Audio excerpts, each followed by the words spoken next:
Magandang umaga po at live mula dito sa Pag-asa Weather Forecasting Center. Narito na lagay na ating panahon ngayong araw nga ng Huwebes, March 13, 2025. Sa ating latest satellite images, makikita natin na walang low pressure area, wala rin tayong bagyo sa loob at labas ng Philippine Area of Responsibility at dahil nga humina na rin itong amihan, easterlies ang nakakaapekto sa ating bansa. Ito ang magdadala, partikular na makikita po natin itong kaulapan sa may area ng Eastern Visayas, tumatagos hanggang dito sa may Central Visayas, magiging maulap yung kalangitan na mas malaki yung tsansa ng mga pag-ulan sa bahagi ng Eastern Visayas. Muli po mag-ingat sa mga potensyal ng mga flash floods and landslides, partikular na nga sa may silangang bahagi ng Kabisayaan. Sa may Luzon at dito sa may bahagi ng Mindanao, makikita natin halos walang masyadong kaulapan, kaya ngayong araw inaasahan natin medyo mainit na panahon pa rin ang maranasan sa malaking bahagi ng Luzon at ng Visayas, dulot nga ng wala po tayong inaasahang mga malalakas na mga pag-ulan. Bagamat posible pa rin yung mga isolated o pulupulong pag-ulan,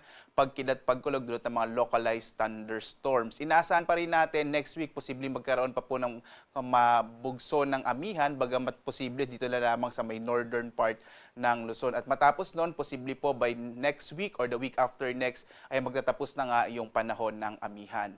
Dito nga sa Luzon, inaasahan natin malaking bahagi ng Luzon ngayong araw ay makararanas ng mainit na panahon. Bagamat posible pa rin yung mga isolated o pulupulong pag-ulan, pagkidlat, pagkulog.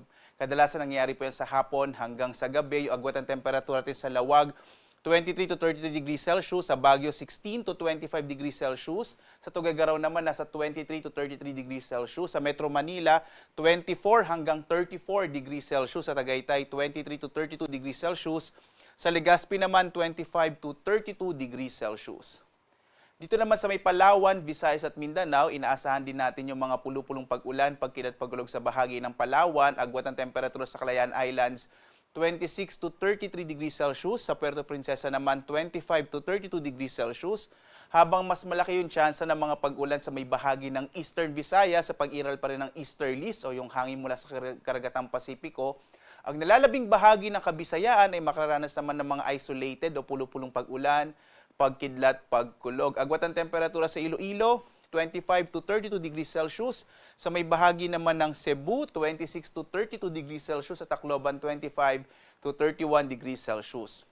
At malaking bahagi nga ng Mindanao ay makararanas din ng medyo mainit na panahon na may mga pulupulong pag-ulan, pagkidlat, pagkulog, dulot ng mga localized thunderstorms. Agwat ang temperatura sa Zamboanga, 24 to 34 degrees Celsius. Sa Davao naman, 24 to 33 degrees Celsius. Habang sa Cagayan de Oro, 24 to 31 degrees Celsius.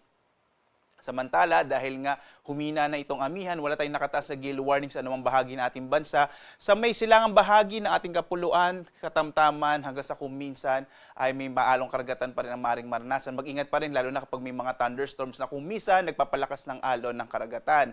Mag-ingat po, lalong-lalo na yung mga malilitas sa sakyang pandagat. Samantala naman, kahapon naitala natin ang pinakamataas na heat index o yung damang init ay dito sa may bahagi ng Dagupan City sa Pangasinan, nasa 45 degrees Celsius.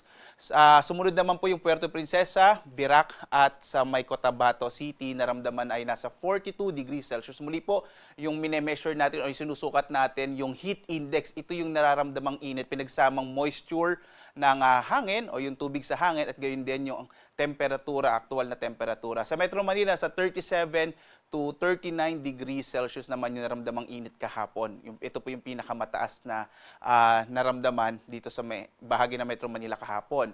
Ngayong araw naman, ang inaasahan natin na range ng damang init or heat index ay nasa 38 to 40 degrees Celsius sa Metro Manila. At ang pinakamataas na maaring maranasan na heat index sa ating bansa ngayong araw ay sa may Dagupan City muli at maaring umabot na hanggang 45 degrees Celsius. Muli po mga kababayan, mag-ingat po tayo lalo na bandang tanghali hanggang bandang alas 2, alas 3 ng hapon dahil doon po pinaka nararanasan yung matitinding init po na dulot nga dahil papasok na rin tayo sa panahon ng tag-init.